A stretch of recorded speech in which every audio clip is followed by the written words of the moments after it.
जदि आम जातीय अंडा कंजप्शन हार देखा आमर गोटे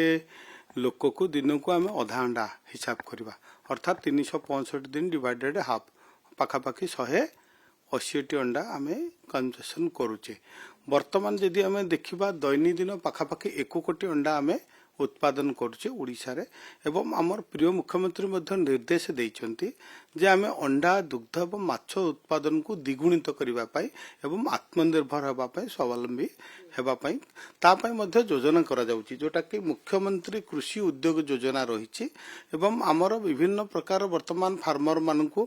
आमे जो वर्तमान अंडा उत्पादन करिवा पाई बॉयलर एवं लेयर फार्म करिवा पाई पाखापाखि 1 कोटी टंका सब्सिडी देबार मध्य व्यवस्था करा जाउची एवं जोटा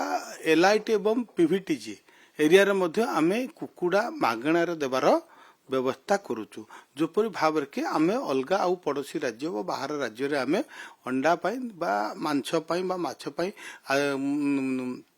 तांको पर आमे निर्भर न करबा सेति पाई मध्य हम सरकार अब वर्तमान विभिन्न प्रकार योजना हाथ को नहीं आगामी दिन में आमे निश्चित भाव में स्वावलंबी हेबा एवं बाहर राज्य उपर अंडा उपर हमको बा माछ उपर निर्भर करबा को पड़िबो नाही। सर आंध्र रो केते अंडा आसु ओडिसा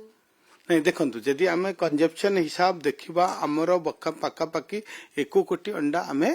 उत्पादन करूचे जदि आधा अंडा आमे जदि हिसाब करबा पाखापाखि 2 कोटी अंडा हमरो आवश्यक रही आपको द्विगुणित करने 5 वर्ष भितर जोटा करने कथा आम 3 वर्ष भितर ताकू द्विगुणित कर स्वावलंबी जहाँ ओडिशार आवश्यक ताकू आम पूरण करने बर्तमान समस्त प्रकार योजना प्रस्तुति सरी एवं तल स्तर में कार्यकारी होची जो माने नुआ उद्योगी अच्छा जो माने एंटरप्रेन्योर चाहते आमर युवक मानक जो महिला एसएचजी ग्रुप मानक बर्तमान आम सुविधार सहजर एवं सब्सिडी माध्यम ए सबू जोगेबार व्यवस्था करा जाउची आगो को अधिक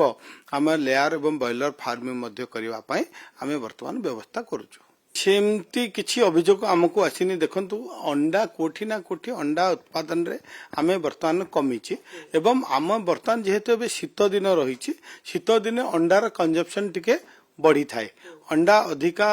जेहेतु आवश्यक पड़ी थाए तेणु कोठी ना कोठी अंडार दर टिके बढ़ी एवं आमे जदि देखिबा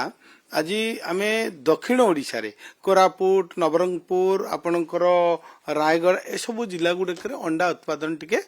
कमीची से गुड़ाक सब जेहेतु रही से माने से गुड़ाक पशुपालन एवं यही सब दिगरे अधिक से माने जत्नमान अच्छी आमे मध्य से दिगरे से जिला गुड़ेक अधिक अधिक जोटा कि दक्षिण ओडिशा अधिक अधिक वर्तमान आमे फार्म करने लेयर एवं बॉयलर फार्म करने आमे वर्तमान समस्त प्रकार जो सीडीवीओ मान को निर्देश दि जाइए जो माने ब्लॉक वेटनरी ऑफिसर कहुई अधिक अधिक जो माने विशेषकर सेपटे आदिवासी हरिजन लोक अधिक बसवास करुचंती तांकु ए दिगरे मध्ये सचेतन करबा सहित आमे वर्तमान आमे गोटे कुकुड़ा जो दउचु वर्तमान जो 40टा 10+5 10+ 40+20 एभली 50 रु 60 कुकुड़ा आमे मध्ये मागणार देबाकू गरीब लोक मान को व्यवस्था करूछु जो माने कि सेथिरु अंडा उत्पादन करि परिबे एवं आत्मनिर्भर हेई परिबे। वर्तमान आमे तांकर जो कंस्ट्रक्शन करबा सहित तांकू आमे विभिन्न प्रकार वर्तमान सब्सिडी व्यवस्था रहिछि जे केवल जे आमे इंफ्रास्ट्रक्चर ठू आरंभ करी कुकुड़ा चिया ठू आरंभ करी प्रत्येक क्षेत्र तांको करबा पई पाखापाखि मुख्यमंत्री जो कृषि उद्योग योजना रही से 1 कोटी टंका पर्यंत सब्सिडी व्यवस्था रही एवं जो माने 500 1000 एवं 2000 स्लाब रे मध्य कुकुड़ा आमे